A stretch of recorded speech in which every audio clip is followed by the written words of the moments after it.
transforming musical linguistic objects, elfish.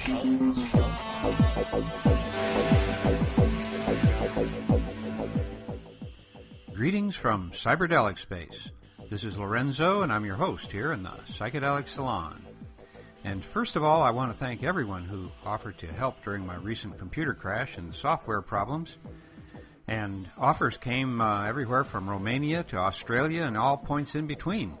You guys made me feel so good about having so many friends all over the world that it gave me the boost that I needed to get up and going once again, and I sure won't forget you, all of you. So, hey, thank you ever so much.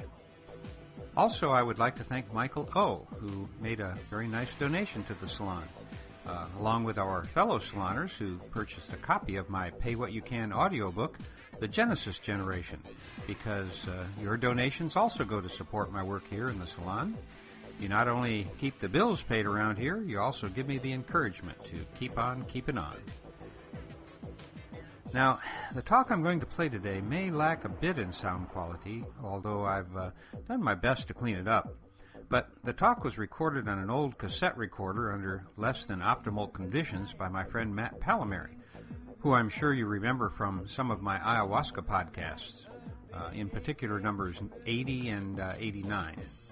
Now, Matt and I were together in Palenque, Mexico, when he recorded this talk, and at the time, none of us could afford the new and expensive digital recorders. Nonetheless, I think this recording is significant in several ways. To begin with, that was the last year of the famous, and I guess some would say infamous, entheobotany seminars that were held there for quite a number of years. There were 2 one-week sessions, and this talk was given by Sasha Shulgin during the first week, and so it is the next to last talk that Sasha gave in that magical setting. And while parts of this talk will be of interest mainly to chemists, I think it's worth listening to if you ever used one of the chemicals that Sasha formulated, if for no other reason than to hear how he first became interested in this field, as well as how complex the work was to develop these important medicines. After we hear what Sasha has to say, I'll be back and give you an update on his health situation these days, which is less than perfect, I'm sad to say. And also I'll explain my reasons for playing something from Sasha at a time when the whole world seems to be on fire. I think that the great work that Sasha has done can directly contribute to the long-term healing process that is going to take a generation or more for the brave people of Japan who are facing a test of courage that few nations will ever have to face. At least let's hope so. So, without any further ado, here is the one and only Sasha Shulgin at the top of his form one lovely day at the top of the hill overlooking the Chanca Hotel in Palenque, Mexico. And I guess I should warn you that Sasha is a really fast talker, and his delivery was always very animated, particularly when he started walking around and began drawing what he calls his dirty pictures on the whiteboard. And those dirty pictures, by the way, are molecular structures of various and sundry chemicals. So don't feel badly if you can't catch everything he says. What I do hope you will bring out of this talk, however, is the sense of love and excitement that he has always brought to his work and to his lectures.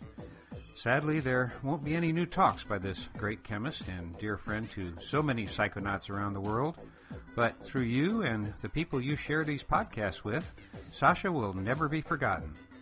And by the way, the word is he's still able to visit his beloved laboratory every once in a while. Who knows what magical elixir may still be lurking on those dear old shelves in that rickety old shed that has served as his laboratory for so long. So now let's join the one and only Sasha Shulgin just a moment or two after he began his talk.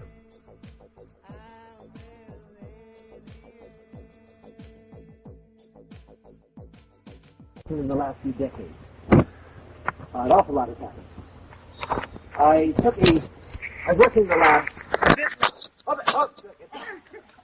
But not much. I worked in the lab maybe 4 or 6 months ago, and I ran out of methylene chloride, called dichloride in the trade, methylene chloride. A solvent that's used.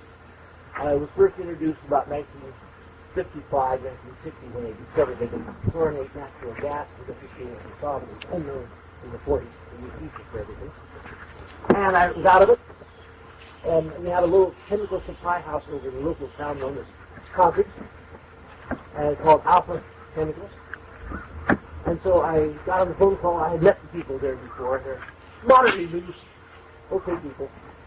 They provided essential chemicals such as phosphorus and iodine and the things we use in making meth, but also solvents and such as we use in normal laboratories. And I phoned them and asked, do you have any nothing hard? And she said, let me take a look, just hang on a minute. Came back in a minute on the phone and said, got about 4 gallons. He said, to the side, I'll be over there in 20 minutes and pick it up. And he said, I'll have it for you. I only got chairs up here if you want. Good. And I'll be over in a few minutes and pick it up. He said, fine. It's about 1 or 2 in the afternoon. I got over about 2:30 or so, and she had 4 gallons. And I said, how much is that? And she said, $120. However, she said, we have a little paperwork to do for the state. I said, oh, fine. And so she got out this series of forms that had to be filled out. What is it you're buying? 4 gallons of methylene chloride. Next line, what are you going to use it for? Research. Next line, what is your full name? I wrote down my full name. Next line, identification number from state-issued identification. So I always, when anybody asks me for identification, I pull out the passport. It starts a dialogue, which I love getting into. A passport? Yes, you have a passport? Well, no, why not? And I get this thing going with people who Safeway checking counters and cashiers here and there. And I love getting into that because I find a lot of people have never heard of passports. And I said, have you ever read The Last Train from Berlin? No. And so I always keep this little harangue going about people getting passports and having their pen. And so I pull out a passport. No, she said, by law it has to be state-issued identification. You have a driver's license. That's the only thing I have to state-issued identification. I brought it out, down with the number, a telephone number, a license plate number on the car I came with. A payment must be in this way, but not that way. Anything bought in the state of California that has anything to do with chemicals or chemistry or laboratory things that runs over $100 of full paperwork has to be done. And so I knew that this had been developed in this way. I've been following. I said, how am I late enough to run into visitors as I leave? And she looked at her watch and said, I think you're about a half an hour too early. Anyone who comes and buys chemicals and is there at 3:30 or later, the Concord police are down the street and around the corner and stop the car as it goes away and goes to time. Oh, you had a weekly license plate or something. Where were you? I was down there. What were you doing? Buying some chemicals? What are these chemicals for? And this is routine in California. In Eastern Concord, in this case, Concord. And I kind of hoped I'd run into them and kind of neat because I had no intention of telling you what I had to do with it. This is proprietary information. If you were really interested, you'd my patent advice. And see where that one goes up to a certain point. I like being able to tell it. After that point, I just want to get out safely, and I stopped doing it. Not totally, but still largely. And so I was reminded an interesting thing as I was driving back home, 4 gallons of back floor in the back of the car, about 65 years earlier. This is my starting chemistry. This is the start of my talk. My starting chemistry is back, I'm maybe 8, 9, 10 years old, and I had been given a Gilman chemistry set. Gilbert chemistry set, which had a nice series of about 12 little things. Logwood, I've never yet have found out what logwood is for. Something bicarbonate of soda, these aggressive chemicals you have to be careful of. Salt, odds and ends like this, in which you add this to this and it'll bubble, you add this and it turns green or blue or something. And I had this in the basement, the back of the house. That door had 5 steps going toward the street and had about 15 steps going downward that went up 4 steps into the backyard. At the very bottom of the 15 steps, the door going into the basement. And that was my laboratory. I was about 8 years old. I was enamored with chemistry. I really loved it. I did everything I could, combined everything with everything, and got all the bubbles and colors I could possibly do. But I also had a bicycle. And down on the corner of Spruce and Rose in Berkeley, where I live, if you go down Rose Street, far enough, across Static, down across Grove, and down by Roosevelt High School, or Junior High School, there's a street, McGee Street, and to the left on McGee Street, there's a place called the University Apparatus Company. I love the place because They're going to be providing all the chemicals at the university. They were, in essence, the stockroom provider of the chemicals for UC Berkeley up there. But also, they're very loose. And I go down there in my bicycle, and I pull into the thing, and go in and talk to them and say, you're an 8-year-old kid coming in, and saying, you know, I'd like a can of ether, and I'm out of sodium nitrite, and I've got plenty of sulfur and carbon and things like that. But I would like to have some of this, some of that, and some of those, and do you have any of that? Okay, sure, here's the ether, here's that. This, we don't have any small bottles here. I'll give you a little bit out of the big bottle. Put a little bit in a small bottle for me. And bring off not even charged. This was the rapport between the university and its supplier and people and the concept of individual exploration. And this was very real. And I remember that with great admiration. I knew 2 other people who were involved in the same thing. We explored little things. You mix this and put a match to it and you get a loud noise. Marvelous!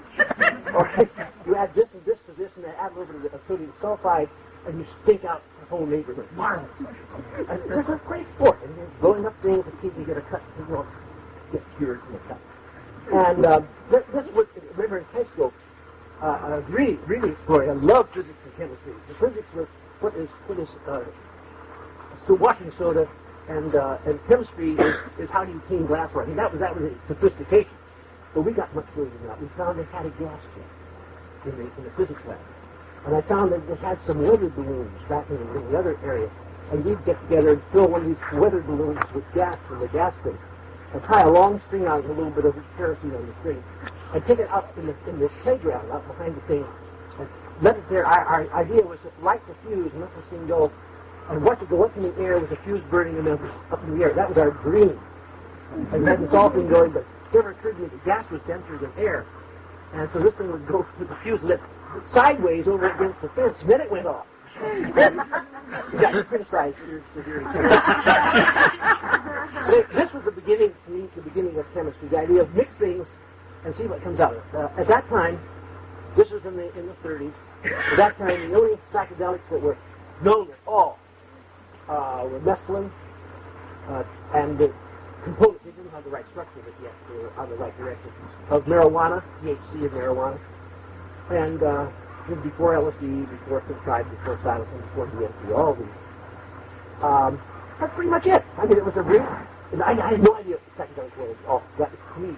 I was just launched into chemistry, and learning how to move it. Yeah. Fine, fight France around it makes into the school.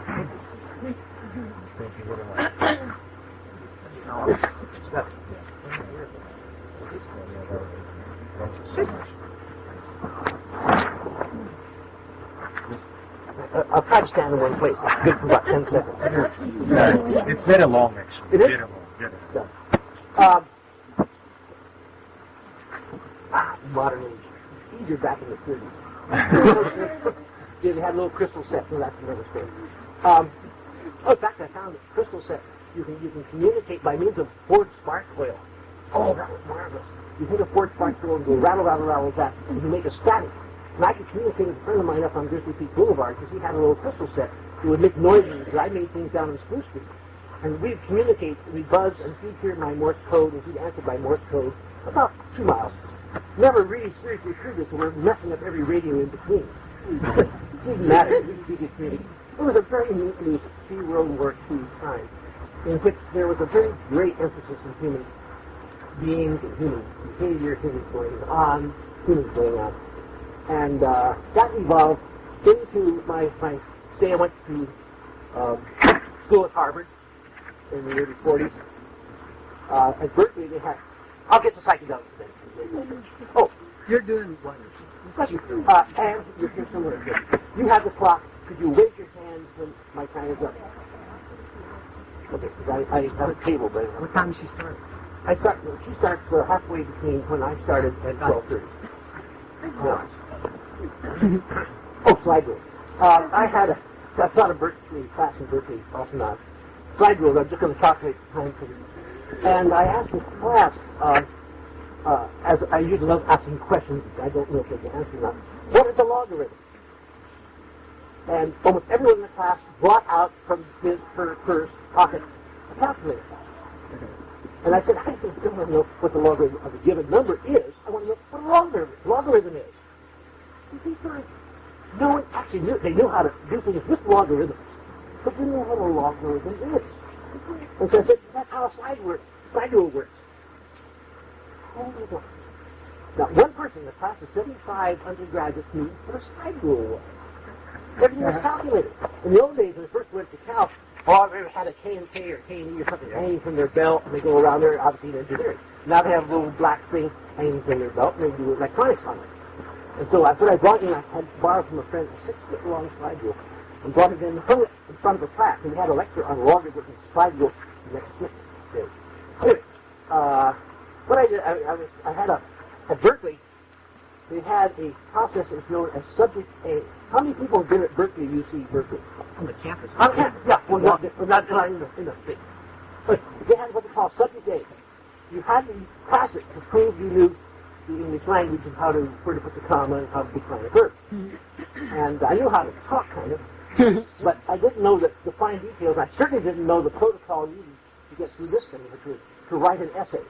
It was one of the problems. I had to write an essay. And I blew it the whole thing. Which meant if I went to Cal, I had to take the course in Subject A, which was a no-credit course. And once you pass it and pass it correctly, you're absolved of having to do any more required courses in that area. And of course, I flunked the test, because I didn't have the essay satisfactory. And so I was told, you'll have to take the course in there. Well, it turned out I got a national scholarship to Harvard instead. And so I went to Harvard as an undergraduate there, which was a total disaster. But at least I didn't have to take the Subject A course. And so once I was there, it turned out that I was very much in the minority. I was a little snotty, wise-ass, intelligent, and very independent kid. And all the other people around me, to a large measure, were the rich kids of people who donated to the alumni of Harvard and had that little social status. And I didn't get the same. And so the easy thing was to join the Navy, which I did in the Navy for a few years, in Atlantic odds and ends. And in there, I got my first move from chemistry into psychological chemistry, mental chemistry. I wrote about this in the first of the books, but I'll give you a little background of it. In the Navy, we're sort of 2 or 3 days out in the off the coast of England, in the Atlantic. We're a submarine detail looking for submarines. They're looking for us. It was an interesting, not quite dialogue, but it taught me that there are people who are aggressive as I am on the other side of aggression toward me. So I learned to be modest in my displaying my aggression. Still, aggression's there, but I just hide it. Much more useful. Anyway, so I was there, and out there, and I got this tremendous infection in my thumb. And I didn't know what to do about it. It was very painful. We had on this little DE for escort thing called sick bay, and I kept appealing to people there. I'm dirty. They said, no problem, morphine, and that's fine. And I was sort of riding the next 3 days on periodic and quite regular morphine injections. Which, I mean, it's strange. The pain was still there.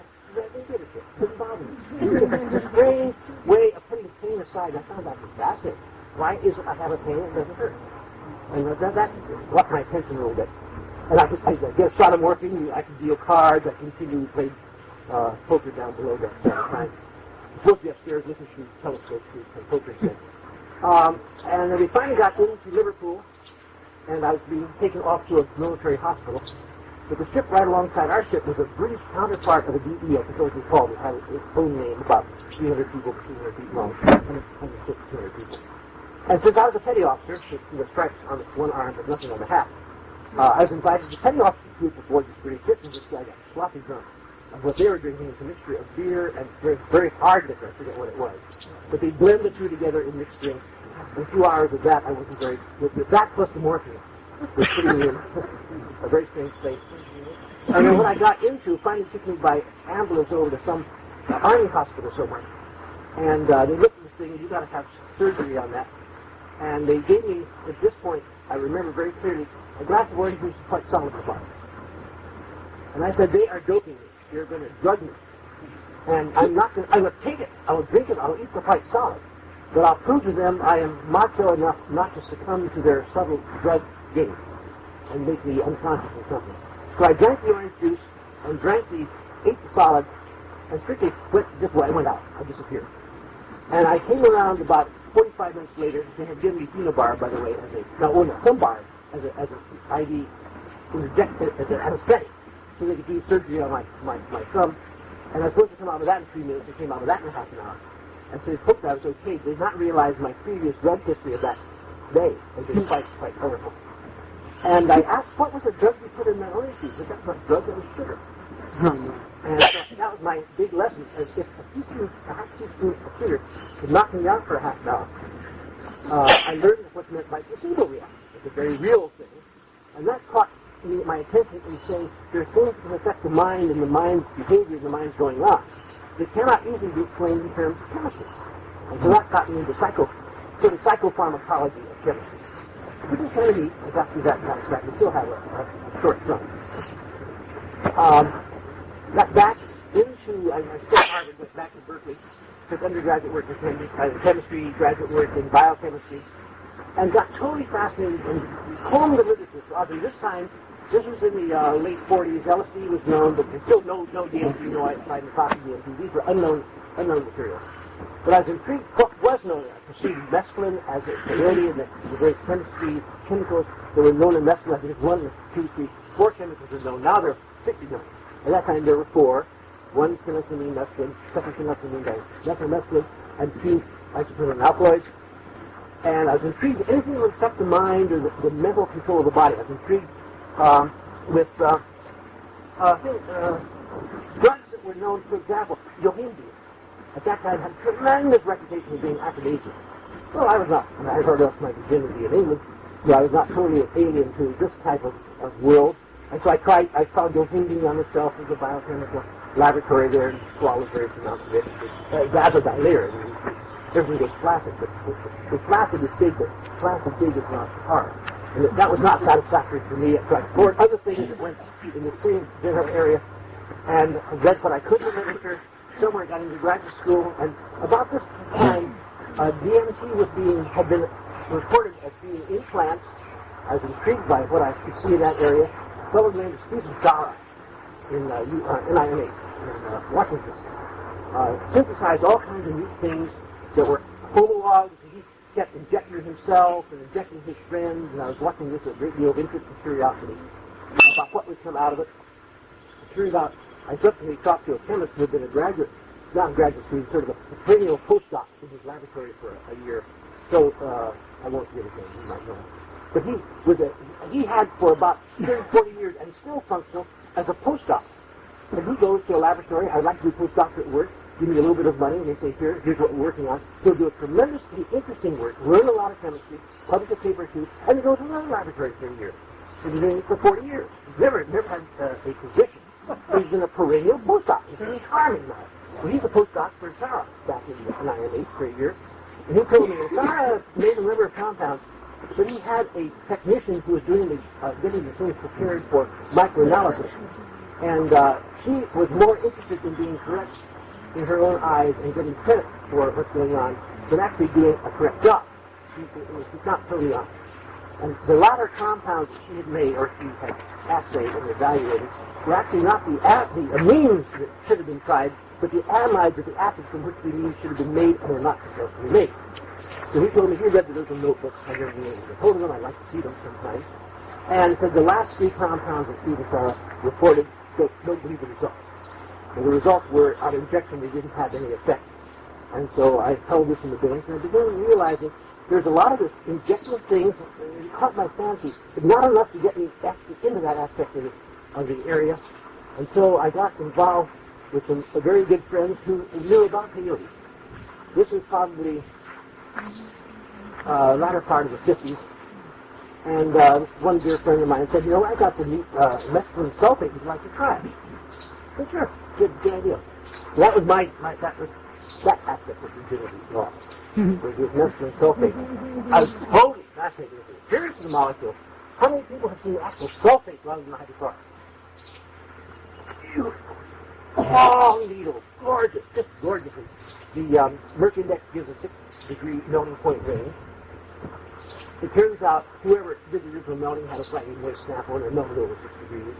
And to show originality and confirmation of other researchers, everyone who's ever made it subsequently, I've seen, gives that same 6-degree range. They take it right out of Merck index, jam it in. Oh, we are a little bit higher than that. No, it should have been that. We'll put that. So the Merck index number has now been confirmed by about 15 patients. Don't believe it. because actually if you dry it out, it's not going to be tired. Anyway, that was my first experience, 150 milligrams of mescaline sulfate. There were about 10 of us together. About 5 of us took it and 5 were babysitters. And that is really what turned my whole world around into the area of psychedelic drugs. The experience started in the morning. I was very much enamored. Driving up Richland Road to the top of the thing, they had some weird music on, something with Bernstein on the radio that I really, really locked into. I got up to the top. My late wife was one of the takers of the experiment too, and she and I getting out of the car on Disney Boulevard. I remember this great, great clarity. Outside of the car was a gravel edge of the road that went over the cliff, that went out over the cliff. And that gravel edge had little stones that were red and blue and green and what have you. Just beautiful cascades of feathers. All colors in the world. And the colors were arranged in most dramatic coordination. Who could have put the time to put this together this way? Neither of us could get out of the car. Because to get out of the car, we had to step on this artwork and just on it. And so it was very costly. We got out of the car by getting over the stone operation and got over the other side, looked back at it, and the next thing I knew, I had seen a little plant that was flowering over the side, and there was a bee. The next thing at that plant. And I went over and watched that bee, and it's incredible. I didn't realize bees had great big thick pockets on both sides, and so they shoved pollen and all kinds of things down in there. And I watched that bee, and the bee kind of glanced at me and went on and did its little flower thing. And I just watched total fascination, the interaction between the bee and the flower, and then the interaction between me and the bee. I looked at the flower right now. This is the dialogue I had going. And this must have been an hour and a half for that bee to collect pollen and all that fire. And seemed that way. I watched this entire operation going on. Then I got later on over to the flower area, and I got one of these flowers. And in the middle of this flower, down in the bowels of this flower, was the most beautiful gradation of color I've ever seen in my life. It went down deeper, deeper, deeper, darker, darker. But as it went down deeper and darker, it changed color. It changed hue. It went from one aspect of the spectrum to another, all the way down. And I kept the flower for a long time. This is like a souvenir of what went on. I saw colors that day that, frankly, cannot exist. I've always been really, really colorblind. And all of a sudden, I saw shades and varieties of colors that were actually unprecedented in my mind. I remember them. I still think these colorblind, but that day is vivid. But the big lesson out of that day, at the end of the day, finally got back around the 13 things that no longer playing on the radio. I got back, and I was totally entranced, and then I was totally wrong in what I came to as a conclusion. I came to the conclusion that this drug, this mescaline drug, did extremely powerful, incredible, revealing, open things to me. And I thought this thing a little bit more clearly and said, that's ridiculous. This drug is 350 milligrams of a white crystalline salt. It doesn't have inside of it these colors, this understanding, this appreciation, this awareness, all that. That's all in me. And all this drug does is allow me to see what is in me. And let that come out, a catalytic concept. Let it come out of me, what is in there all the time. I've never looked at before. So that really got my attention. And if this little, now I will use a, blue on black. I black on white. And you're on it, where'd you go? You're on it 11:15. Okay, I'll do that. I started at 9:30, but they had 10 o'clock up here. Okay. I'm going to draw one or two dirty pictures, and then that'll be it for the day. When I gave the lecture a couple of days ago, I used a great wiggle, wiggle, wiggle, wiggle, and a star in the middle of it. I said, this is a very stable, and I said mildly basic thing. In this case, it's the benzene ring. Here's the two bumps, it says two carbon separation, and a very simple strong base. See, let's have a weak base, two carbon separation, and a strong base. That's mescaline. Okay.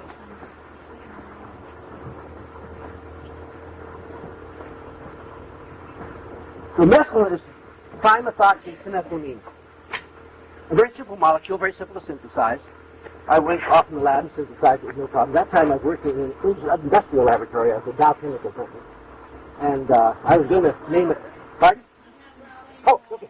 I was working that time in a industrial laboratory called Dow Chemical Company. And when I wrote the book, I ended up calling it the Dow Chemical Company. I was going to name it TAU Chemical Company. I thought that wouldn't be particularly subtle. So I went to Dole instead of the teacher now. And I synthesized it, and by God, I confirmed indeed it did what it was supposed to do. So at this point, I'm reviewing the history of speech. LSD now is known. DMT is just about this stage being discovered as being psychoactive. So that's just breaking forth the work that's going on in the eastern part of the United States. THC was still structurally unknown. And I was involved in this, and I began to say, if a simple molecule like this can reveal what's in me, can pull stuff out of my unconscious in this way, what would happen if I mucked around the molecule a little bit? And there's a lot of things to do. So what I did, I'll just point. Here's a beautiful thing up here. If you were to put a methyl group, I will do a little bit of chemistry, then I'll get away from here. A methyl group down there, you have what is known in the generic trade as amphetamine. And amphetamine doesn't have any this garbage on the left. But if you put that garbage on the left and have an amphetamine, you have something, well, what's called trimethoxyamphetamine. I gave the name of trimethoxyamphetamine, and the abbreviated TMA, which is start of a long cascade of letter codes that I heard stuck in the literature. So I made TMA, worked up to where I got active. It's actually about twice as potent as twice the size. Active, fair amount of color, but none of the drama of mescaline. I still had my little flower left over from the earlier, it was actually a little flower, but the same type of flower, when okay, rose-like thing. It was on the coffee table, which I enamored with mescaline. I looked at this flower and said, yeah, it's kind of pretty down in there. I worked inside it. I tore apart the inside. Something I could not have done before. But I did a few minutes, casually, tear something apart to investigate it. Entirely different work.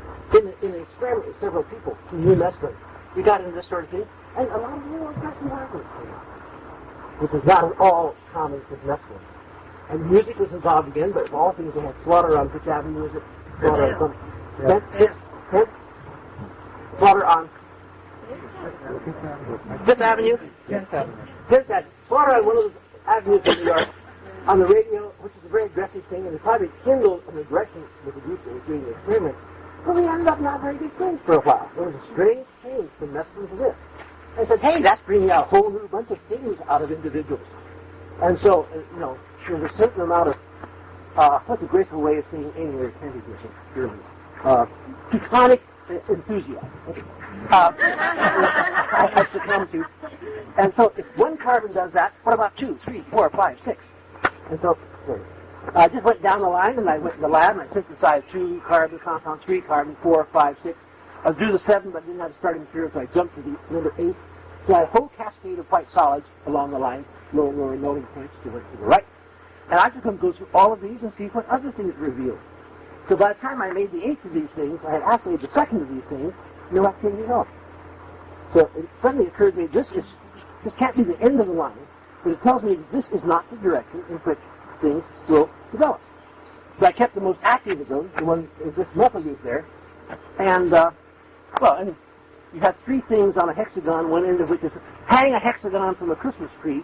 You have 5 things around here. I have things put on this way. How many ways can you attach 3 things to a dangling hexagon on a Christmas tree? 6 ways. 1, 2, 3, 4, 2, 3, 5, 2, 3, 6, 2, 4, 5, 2, whatever it is. 2, 4, 6. 6 ways of doing it. I made all 6. Made the other 5. I put them along in a row and began assaying each of those. The very first of these, which is the one I'm going to start really quickly. The first arrangement is, this is 3, 4, 5. The first one is 2, 4, 5. I think we'll talk about that later sometime. If you'll let me go from here, no. Here, probably a better way of doing that. I'll rotate the molecule upside down. We have 2, 4, 5. This is the second one that I synthesized. So I called it TMA2. And it was active, but I was quite surprised with its activity. Just don't doubt at this point. I made the compound, and that assayed at 2 milligrams nothing, 5 milligrams nothing, 10 milligrams nothing, or maybe a little something, I'm not sure. So I took 20 milligrams, and I learned at that point, when you find a little something at one level, you don't double up that level. So I found myself wanting to get out of the flow of people. And the only place out of the flow of people was the janitor's closet that led to the place in there. So I went into the janitor's closet and closed the door from inside so no one would stumble across where I was. And I got quite fascinated with the stuff the janitor uses to clean up things, brushes, soup pans, sawdust with goop in it, and oil this and wax that and lubricate around it. I got totally fascinated in the janitor's complimentary equipment. But I was in there for about an hour and a half before I realized I think I now can come out and face the world. And so I learned a good lesson that you don't just leap up into new levels unless you have a plan or a retreat or some way of getting out of the flow of things. So TMA2 proved to be 10 times more potent than TMA. So suddenly I realized that there is an element of potency which is very real, and my first approach was to find the most potent. And I've backed away from that now to find the most interesting, the most revealing, the most productive. And it's nice that it's potent because you don't take as much material. But on the other hand, potency is almost secondary to the quality and nature of the actual intoxication itself. So I ran through the other four of them, and one area that I found to be absolutely fascinating is they're all on opposite corners. If I share this with you. Instead of boom, boom, bing, boom, boom, bong, if you put it in 2-4-6 position, TMA 6, it was the 6 of the 6 I made, it's always equally potent. Well, initially it wasn't. Do you remember that football game at Berkeley, a Cal football game you were at? Oh, okay. Do you remember the Cal football game you were at? And since we had already checked it was not particularly active, we took a slightly larger dose of fuel into the Cal football game we were playing something out in the Cal Stadium, and we both, I think, had 40 or 50 milligrams of TMA6 on board. And about the end of the first quarter, we kind of wish we were not at the football. It became in a very, very distinct manner. It's very, very, not colorful, not motion so much as really kind of stone, but a good stone.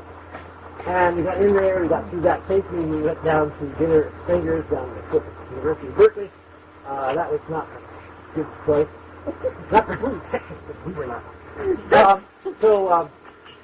It told me that 245 and 246 both are very active orientations, and not having two lives to lead, I've led the 245 one to a large. I've nibbled a little bit in the 246.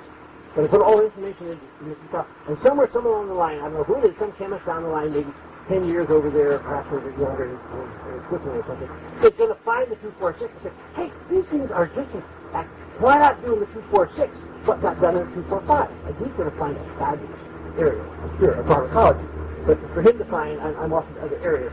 When I went back and used this 245 as the fundamental structural nucleus of everything I was going to do. So having found this, what are you going to do? Well, methoxy, there's one group, large methoxy, calls it ethoxy, E for ethoxy, M for methoxy. So I took each of the three methoxy groups and put an ethoxy in its three separate states. And then to be systematic, I took 2 and 2 and all. So I made the 6 possible ethoxy homologs. The 4-ethoxy, the one that's down opposite that chain, is the only one that was active, so I stuck with that. Made the propoxy, butoxy also active. Then I began exploring other aspects of this. I made the methylene dioxy, well, with 2 methoxy, with the methoxy, with 2 methoxy, with no methoxy. With no methoxy was a known compound at that point called MDA, and that led to the methylation of MDMA, which was the nucleus that set back in this weird exploration, at least in my mind, in this weird exploration of these various pictures. But the very interesting direction I got at that point that I found to be most fascinating was taking that 4-methoxy position, and that's the first thing I said to myself, what if you take that methoxy off, which could hydrolyze off? It could be a metabolic fragility point in that molecule. I take that 4-methoxy and put something on that couldn't hydrolyze off. And so I said, put a methyl group on it. So I took the methoxy off, so to speak, on the blackboard, using the laboratory to start with different things, and made 2,5-dimethoxy-4-methyl amphetamine. I said, it's a situation, I've lucked out at this point. In fact, I had written a patent on this new compound a minute ago. Made the 4-methyl compound. I said, a situation that you can't lose.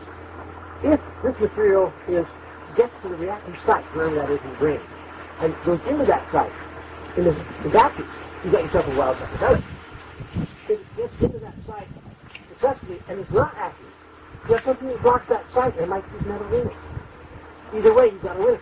So that's all you need. Make the compound. Made it. It turned out to be a very, very potent compound, long-lived and potent.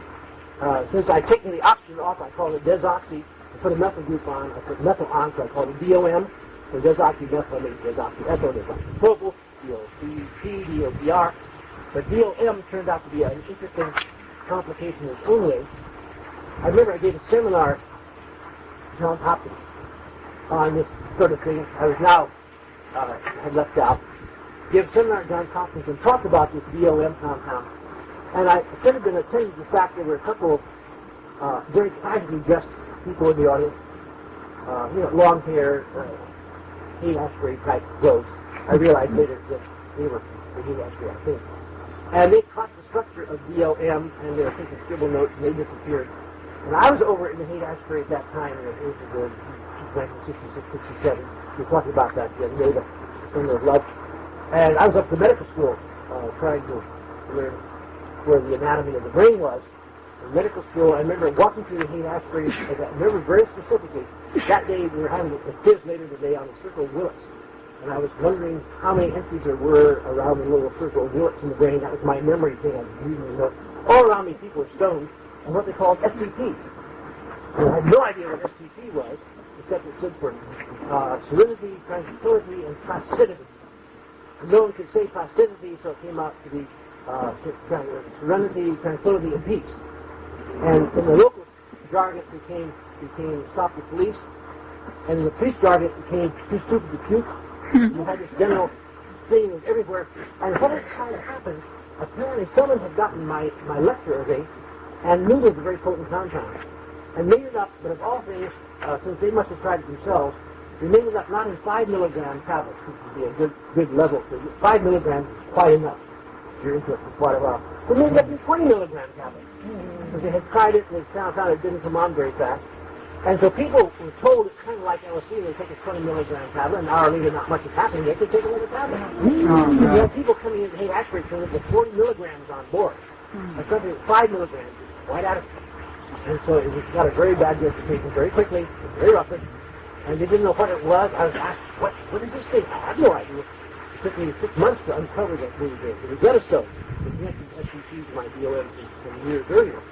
Anyway, that was a development in that direction that was rather interesting extension of the psychedelic period. From that, I said, well, if a methyl group does all this, what's my time? What's right behind you? You're fine. Oh, 20 to 11. 11. I aim for roughly 11. And then we have questions. You go. No, speak louder. There is a microphone up here for you, by the way, kiddo. I got one here. Now speak louder. Remind me, I know to pull an ought and fade away into the distance again. No crickets out there. No, we're okay.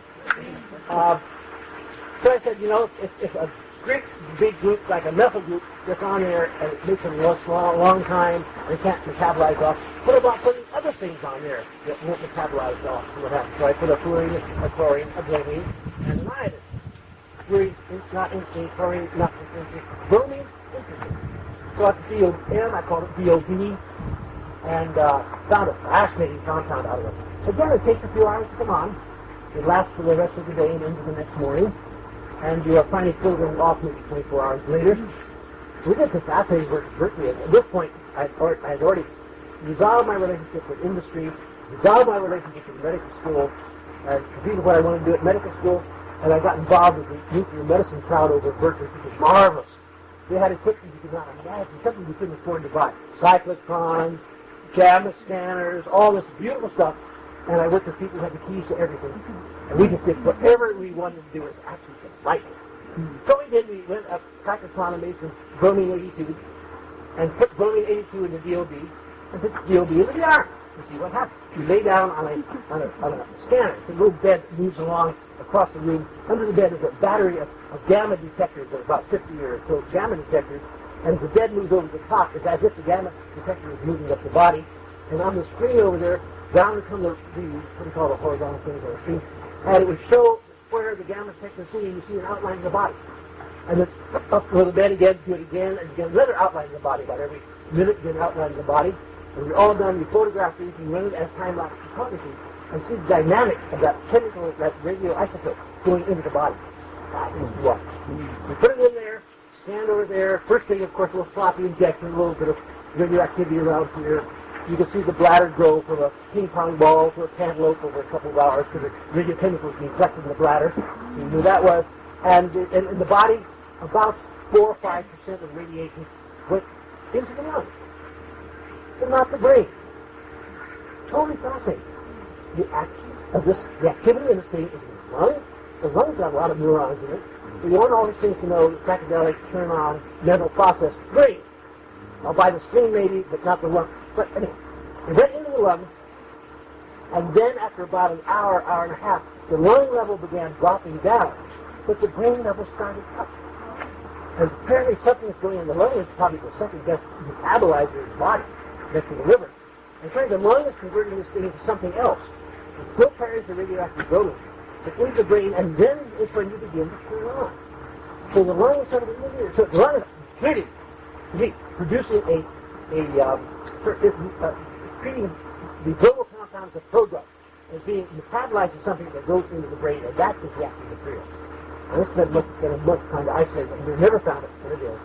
But it's fascinating. So, then someone made the interesting suggestion, what I bet you did, I bet you injected particulate stuff, and it got caught in the circulation of the lung, that's why it's there. So we made another batch of it and swallowed it instead, so it had to go through the gut. It still went to the lung. And I've got some beautiful photographs. In fact, that's how I met this gal before I met Anne. She was on the research group at Lawrence Lab, and I have a photograph of most of us lying on the thing, but in her case, it's a different picture entirely of her transparency on the oscilloscope. It was quite a different shape than the rest of it. No, it was. That's another story. Then we got into pursuing further. The iodo compound is totally fascinating. Also long-lived. Still dosage, maybe 2 or 3 milligrams orally, all you need. Takes effect in 3 or 4 hours to get it pretty effective. It's got to last 36 hours. So it's not really one of these weekend things, but it's a very interesting thing. It's one of the most potent, most potent serotonin agonists that's known, being sold commercially, by the way. DOB got a wild popularity about 15 years ago and was placed on the schedule of drug list. But DOIs are never found. And so there are these companies that sell neurotransmitter agonists and what have you. I forget the name of it, the East Coast. 3-letter job. RBI. And they sell DOIs as a research chemical. And once they discovered it was a psychedelic, they tripled the price, but it's still being sold as a research chemical. And DOB is illegal. DOI is totally innocuous, illegally, that is. And so if you want to get some D or L isomers of a very interesting psychedelic, have a good letterhead, and contact the company. They were bought by Sigma. Right? Yeah, they were bought by Sigma. You now have to go through the Sigma. Oh my, it's a Sigma, and that Sigma's bought by Aldrich. Yeah, well, it's all one now. All one thing. Yeah, I mean, they used to have laws against monopolies. I think they adapted the chemistry. Okay, and that was the OI. What happened then? Sort of rattling along. I still got some time. What I did, I originally had started with mescaline, which had 2 carbons. Messes, without this methyl group. So I went back to that phenethylamine entity and said, all these interesting compounds are kind of neat. What would happen if you made the same thing but with a 2-carbon background? And so this I dubbed the whole group of things 2C for 2-carbon and went back to the whole thing again. 2CD, 2CT, 2CT, 2C, came in a little later. 2CB for the global compound, 2CI for the iodo. There's another example. The 2CB is a Schedule 1 drug in the United States. 2CI is equally potent, totally unscheduled, a little harder to make, but not that much harder to make. So these things are out there. Then I said, if another heteroatom I hadn't even considered was sulfur. And so I put sulfur in there, and sulfur and thiol, so I call that 2CT. Made a whole bunch of these, up to about 25 or something. And I saw suddenly that's going to be an unlimited, unending task, because you can put fluorines out there, you can put oxygens out there, beyond the sulfur. I can make compounds of fluoro, oxygen, sulfur, carbon, hydrogen, and that's 6 atoms. I think the new atom record. I wonder how to make 7, but I haven't worked out a way yet in one psychedelic compound. And so I stopped at about T20 or 25, because I thought it was going to go on forever and be totally captivating, but absolutely boring from your point of view of discovery.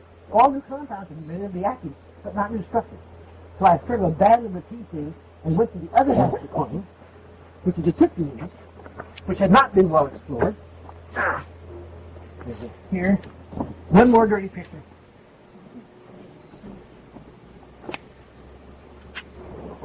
Again, the wing of the other day's lecture, the wiggle star, and the thing inside of it. In this case, is an entirely different type of structure. I'll turn around and shot in a moment. This material is known as tryptamine, and in my eyes, it's the second half of the psychedelic world. Instead of the system being a hexagon aromatic stability, this happens to be a two-ring system, but it's, again, an aromatic stability point with two carbons and out to nitrogen. Exactly the same type of system as the phenethylamine. It metabolizes and splits and does all kinds of things in the same general sort of way to dimethyltryptamine, known with an oxygen here, which is psilocin, as the phosphate ester is psilocybin, known as the oxygen out here. This is the diphosphine that Jonathan was talking about at some length. And there's a methyl group out there, you have 5-methoxy-DMT. This is basically what was known at that time. Let me put a wire overhead so I'm hanging right. So, what are you going to do with this? Well, start out with the easiest group to work on, the N-ethyl. And ethyl is known, happen to be illegal, so I should send one more. The N-ethyl di-ET is known. But dipropyl, diisopropyl, dibutyl, diamyl, polymethylene were not known, so I made them. And began tasting them in the same sort of way. And one of the fascinating early ones was the N-diisopropyl tryptamine. Isopropyl is a three-carbon dot put in the middle instead of at the end. So it's an iso sort of normal. Basically, N-diisopropyl tryptamine. I remember that one very clearly. I was in the kitchen, and I had tried, I think I was up to 20 milligrams, 30 milligrams, kind of looking for visuals, looking for color, for artwork, what have you. And I heard this forward piece of music on the radio. And it turns out to be Britain, Young People's Guide to the Symphony, in Britain. Playing Young People's Guide to the Symphony. And I was listening to it, and I think it probably was Milpitas Junior College Amateur Symphonic Group or something. It was horrible. It was out of tune. The tempo was okay, a little bit slow, but the music was absolutely irresponsibly bad. How could you get this many people together in one group and actually, well, it obviously had to be a live broadcast because they don't record this kind of stuff. And at the end, it turned out to be a very famous conductor and a very famous orchestra playing it. So I began to explore it a little further. And I took out my fiddle and tried playing a note. It was out of tune, but I'm okay. I tried playing a double stop. And I could not get a double stop into tune. We play two notes at once. It was out of tune. I began exploring further. Point is, all pitches, all sound things were depressed in their frequency. And you heard them as a lower note, but it was not depressed in a uniform way as if you put your thumb on the outside of an LP and slowed everything down. It was depressed in an additive way, in which you took away 43 cycles, so to speak, from each note. And hence, anything that was harmonic was totally aharmonic, out of sight. And so I began exploring this one. It's an interesting little thing. I explored it. Indeed, it's consistent with that in this passageway. There was one interesting experiment on two people with perfect pitch, and one was with the pitch was struck with a piano strike. The other pitch was a sine wave generator, so you couldn't argue harmonic generator with pitch. And what was done, passageway? What was done was play a note, have the person say what the note was, record the note, what it really was, and see what the error is. And we plotted the error like this. As the drum came on, the error got big, and then finally came down again, and finally went back to the baseline. So in essence, we have found a way of almost objectively measuring the chronology of a drug that affects the mental process. It's fascinating. Wait, no visual. What the hell use is it? Well, my first thought was, if I ever want to compete in a blind audition for a place in the symphony, and I say I was a so-so cello player, and the guy on the other side of the street was maybe a little bit better cello player, I put some of this in his coffee.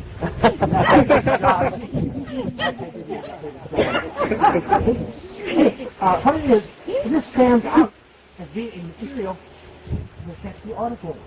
I'd love to take the compound, that was two isopropyl groups without the methoxy. With the methoxy, is a different compound entirely. I would love to get that and put a carbon-11 in there and get it in the brain. And we also have the keys to the positron tomography camera and how to make carbon-11 very simply. You go to positron, and you get carbon-11 in about 3 hours. Get carbon-11 into this molecule somewhere, I'm not quite sure where I put it. Maybe an isotopic, hope it stays. And get it into the brain, and see where it goes in the section of the brain, because it doesn't go to the visual, it goes to the auditory. And, golly, half the people who are ready, more than half, have to hear things. They don't see things, they hear things. I was telling you the way I talk with God, or this kind of thing. Auditory, not visual.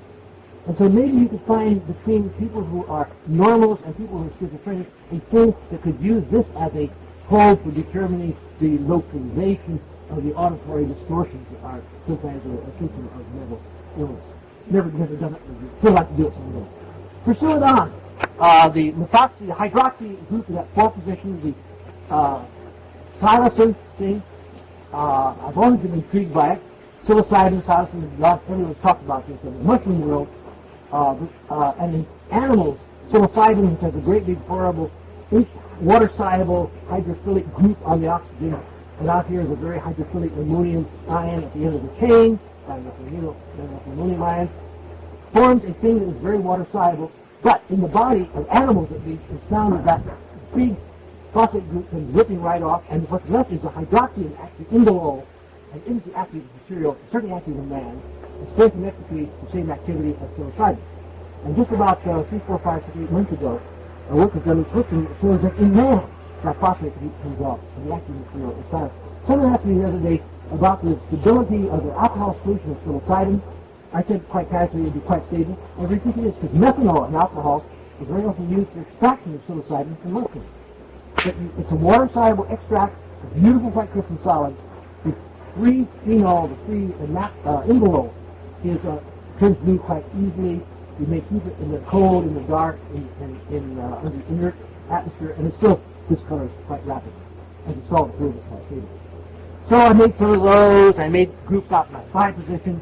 Then explored yet further. Discovered that if you put groups down in here, you don't need these at all.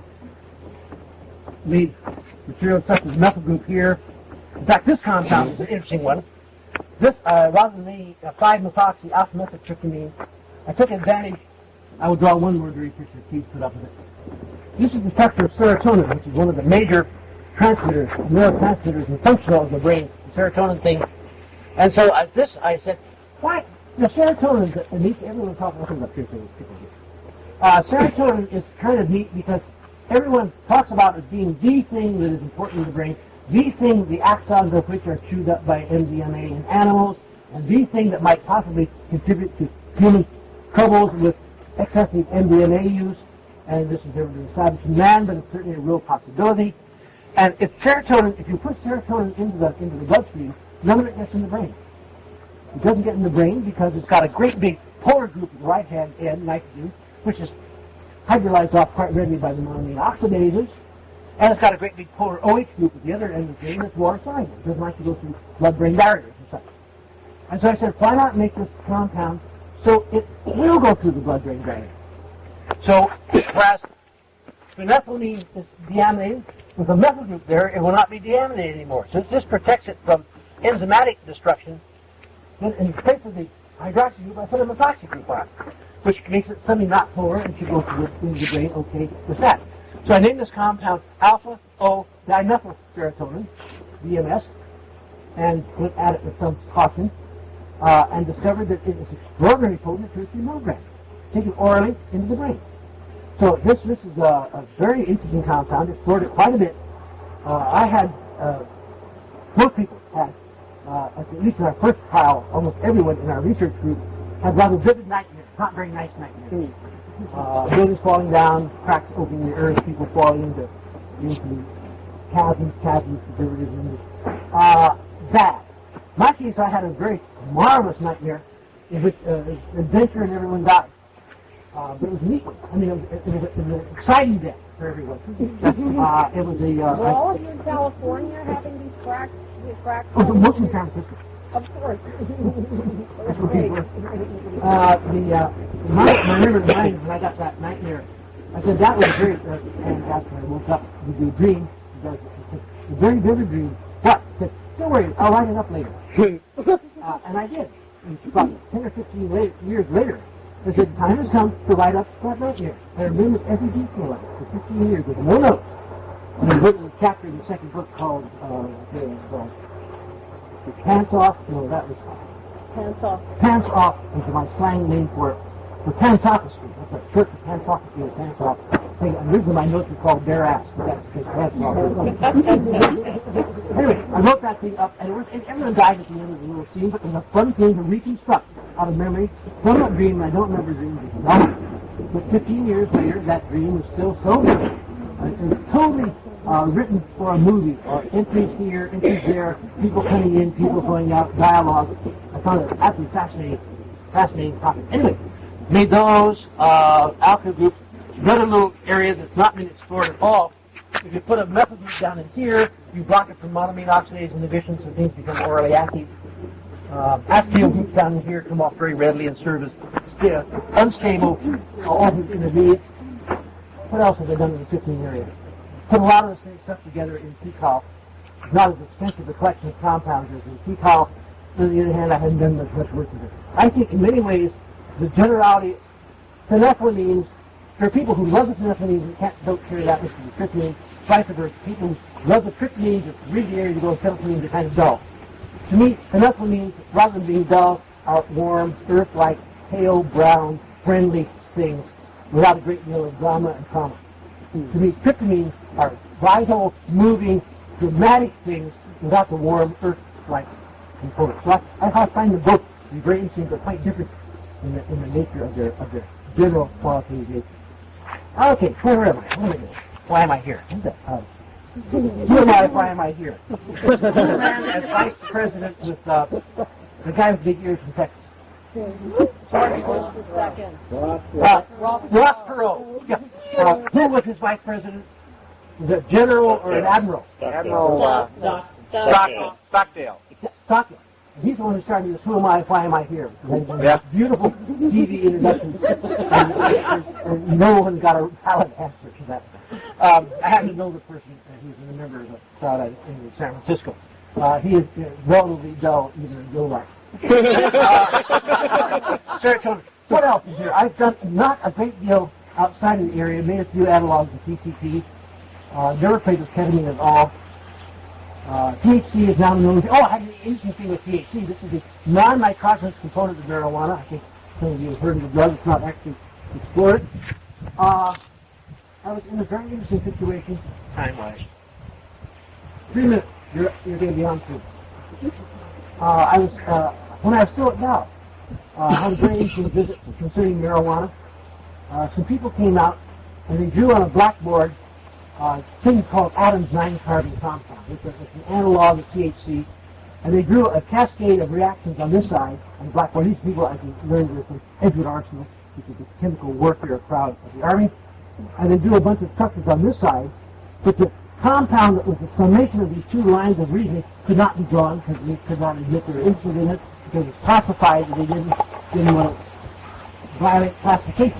But they wanted to ask people, chemists, they were just industry, they people's ideas, how best to do this, without mentioning what the product was. And so I happened to be invited to come in, so I usually bounce around. I said, well, obviously, what you're doing here is you're trying to make Adam's 9-carbon compounds. That's right.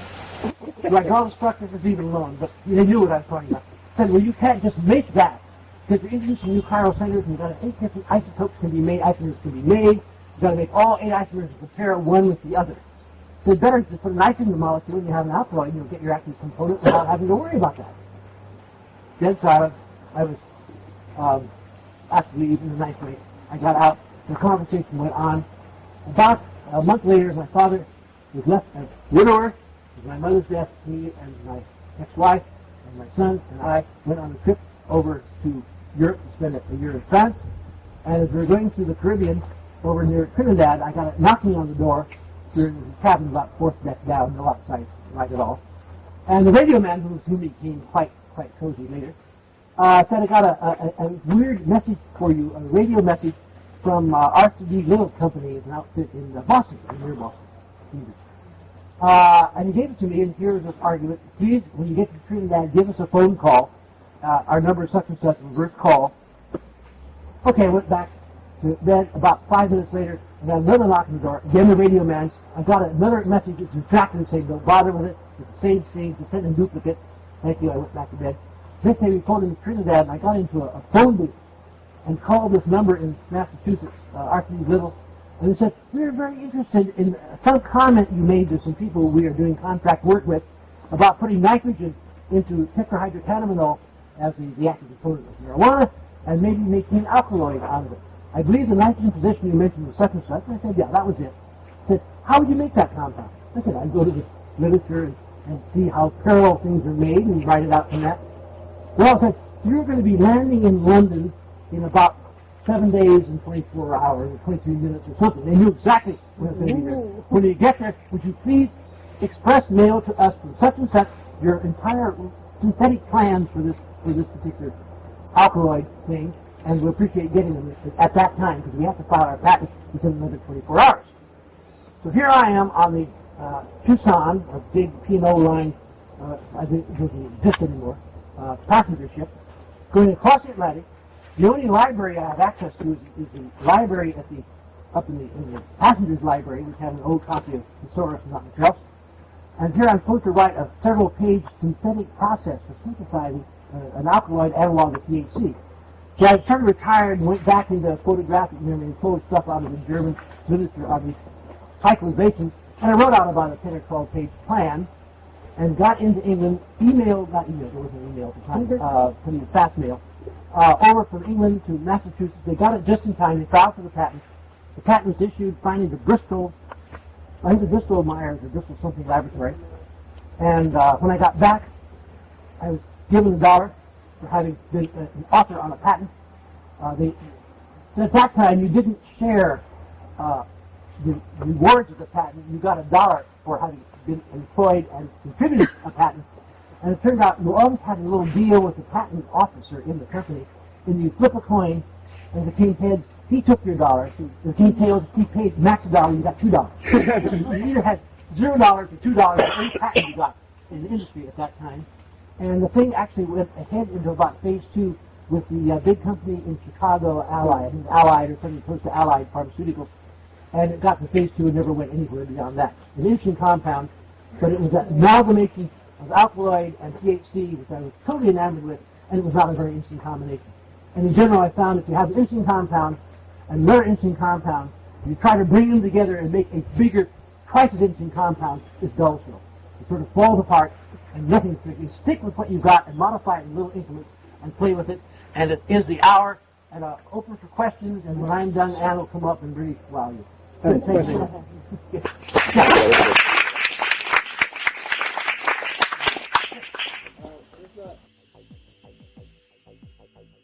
You're listening to the Psychedelic Salon, where people are changing their lives one thought at a time.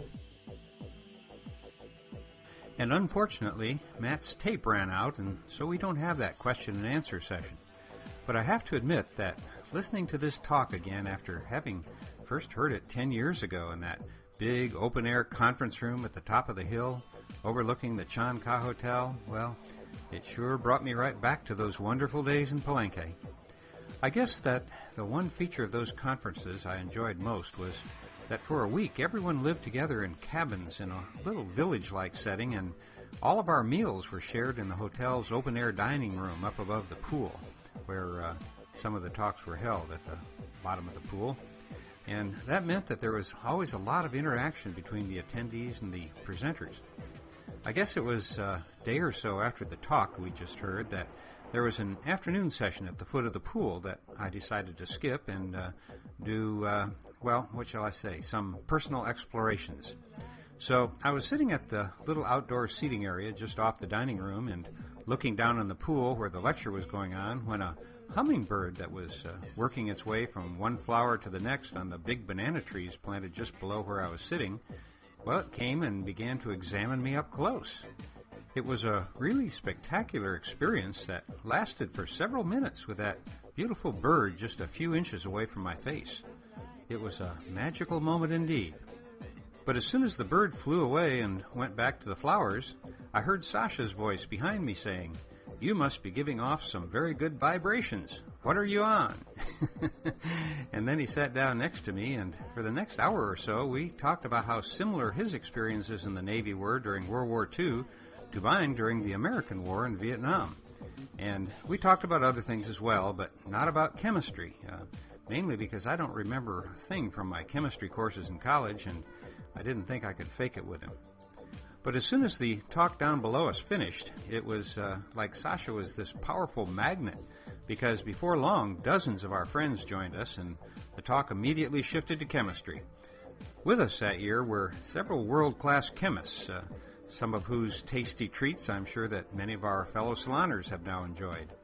And they began the discussion with Sasha that may or may not have led to some of the new compounds floating around these days. But I didn't understand the word that they were saying. They may as well have been conversing in Chinese as far as my comprehension was concerned. But that's not really what I wanted to mention in closing today's podcast. Last week, as you know, after a long break, I finally got a new program out. And I mentioned all that had happened in the weeks that I had been away. Then, the very next day after I posted the program, the earthquake and tsunami hit Japan, and the world changed even more. To say that my heart goes out to the valiant Japanese people is an understatement. I can't even watch the news from there without crying, particularly for the young children whose lives are going to be forever shaped by this unimaginably horrific event. Now, I realize that governments around the world have marginalized the important medicine that Sasha Shulgin reintroduced to the world, namely MDMA, whose street name is ecstasy. But perhaps it's time for some intelligent people in Japan to take a close look at the work that Dr. Michael Mithofer and his wife Annie have done treating post-traumatic stress disorder using MDMA, along with professional psychotherapy. Even the U.S. Pentagon has now approved Dr. Mithofer's study protocol for returning veterans of the Iraq and Afghanistan wars. And for years, the psychedelic community has known about what a potent medicine MDMA can be when administered by trained therapists. In fact, Myron Stolaroff even wrote a book about it in 1997 titled The Secret Chief. And I can tell you from first-hand experience that MDMA, when used in therapy, can work miracles for people suffering from PTSD. I won't bore you with the details, but I'm here to tell you that had MDMA never come into my life, I'm sure that you and I wouldn't be here together in cyberdelic space right now. Sadly, there are severe penalties for anyone who treats patients with MDMA outside of the 1 or 2 approved studies taking place right now. And while I've been told that it is even against the law in some places to advocate using an illegal substance, I would be remiss in not pointing out the obvious fact that a significant number of people in Japan will most likely now be PTSD victims, and that there actually is a way to relieve the emotional distress associated with that disease. Hopefully, word of this potential miracle drug will one day find its way to people in Japan who are in a position to, at the very least, begin some research into ways that they can help their brothers and sisters recover their emotional well-being. And that is equally true for the good people of New Zealand, Australia, and the other places around the globe that have also had unfriendly visits by Mother Nature. Not to mention the millions of brave souls in the Middle East who are struggling for freedom itself. We're with you all, and I hope you can find peace again before too long.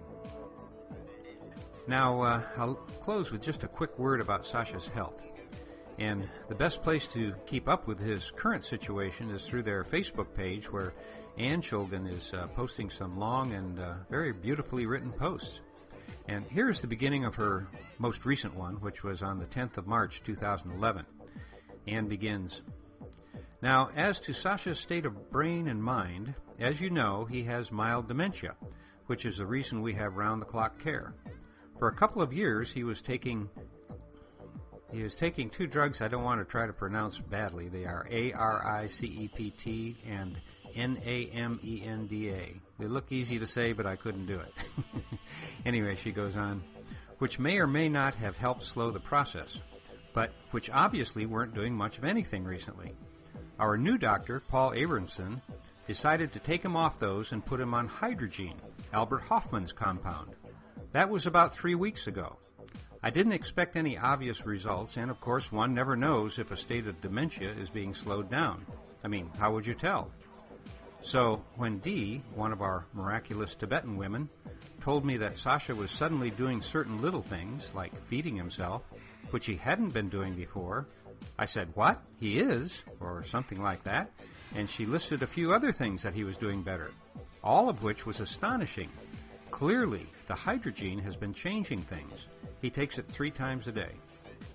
Then, after a bit more news, Anne continues, "I'm sure you'll understand when I say that what matters to me most is being relieved of the constant anxiety about how we're going to afford to keep Sasha at home with the excellent and loving care he's getting from our 3 Graces. By the way, Sasha's increase in physical strength, his ability to walk now with a cane instead of a walker, is entirely due to the women who take care of him and put him through exercises all day long, although they do let him nap a bit in his chair after meals. They treat him like their own fathers, with love and humor, and you can't put a price on that. So what I want for my birthday is to find a few very wealthy and compassionate people who are interested in consciousness and familiar with the world of psychedelics, and who understand what Sasha's work has meant, and will continue to mean long after he dies, and can afford to help us keep him home and so very well cared for. In the meantime, I feel tremendous gratitude to all of you who have sacrificed God knows what to send us whatever you could. It's because of you that we've made it this far, and I hope you understand that I can't thank you individually, although I would if I could." And there's a lot more current information about Sasha that Anne posts regularly on their Facebook page. And there are a number of ways that you can contribute to help them pay their medical bills, but none are easy enough to describe in a podcast, so you'll find the links to the various ways posted along with the program notes for today's program. And while I realize that there are a lot of people all around the world, in addition to Sasha, who need help right now, but in addition to tribal elders like Sasha, there is one of our younger generation that is also in dire need of our assistance. She's a woman who is a close friend of John Hanna and his wife, and in fact she was their daughter's teacher besides being a friend. And she has suffered a series of calamities that seem almost impossible to recover from. And so I've also put a link to her story at the top of the program notes for today's podcast, and I hope that you'll at least take time to read her story and send her some light and love. And just to let you know the intensity of this situation, John Hanna is offering to sell his rare collection of psychedelia piece by piece to help raise funds. Although, if you do see fit to donate, I hope that you just send a donation and let John keep this important collection together. But however you do it, it would be great if you could help her out a little bit. Well, on that rather heavy note, I'll close today's podcast by reminding you that this and most of the podcasts from the Psychedelic Salon are freely available for you to use in your own audio projects under the Creative Commons Attribution Non-Commercial Share-alike 3.0 license. And if you have any questions about that, just click the Creative Commons link at the bottom of the Psychedelic Salon webpage, which you can find via psychedelicsalon.us. And if you're interested in the philosophy behind the salon, you can hear something about it in my novel, The Genesis Generation, which is available as an audiobook that you can download at genesisgeneration.us. And for now, this is Lorenzo signing off from Cyberdelic Space. Be well, my friends.